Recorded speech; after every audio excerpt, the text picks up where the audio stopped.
It is my duty to report that, although the overall security of the homeland is strong, the threats we face are graver than any time since September 11th, 2001. Well, good morning, everyone. Thank you to General Burgess, and congratulations on the championship. I'd be remiss if I didn't mention. DHS was created to fight one primary generation-defining struggle, the war on terror. But we now find ourselves defending against emerging threats on new battlegrounds. Not only are we still facing the insidious threat from global jihadists, but we are under siege from transnational criminals, faceless cyber thugs and hackers, and resurgent nation-state rivals. The battle state is constantly in flux, flipping from the physical world to the virtual world and then back again, all in the blink of an eye. I'd be remiss if I didn't mention that. I could not be more grateful to you and to Frank for your leadership in public service.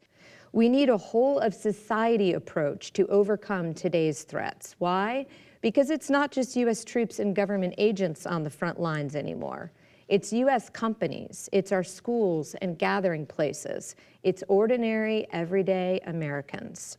Threat actors are mercilessly targeting everyone's devices and networks. They are compromising, co-opting, and controlling them. I could not be more grateful to you and to Frank for your leadership in public service.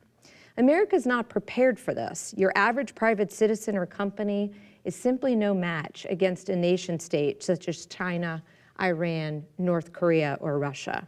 It's not a fair fight. And until now, our government has done far too little to back them up. President Trump has made Homeland Security his #1 priority. Not number 2, 3, or 4. It's pillar 1 of the U.S. national security strategy. And as Secretary of Homeland Security, I am running with that mandate to obtain the resources, to secure the authorities, and to execute the changes we need to fully transform Homeland Security and give the American people the protection they deserve. Madam Secretary, thank you for an awesome overview of the threats the country, the homeland faces, and the risks we face, and what the women and the men of the department are doing to ameliorate the threat.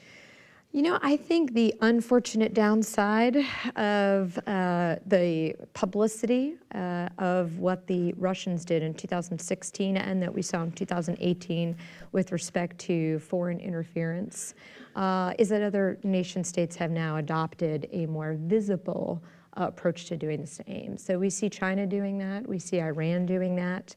It's interesting, it depends on where you are in the globe, which country is attempting to interfere more, and so there's differences there. But it's a real and pernicious threat, so we're also— Since you're on the job, on the ball.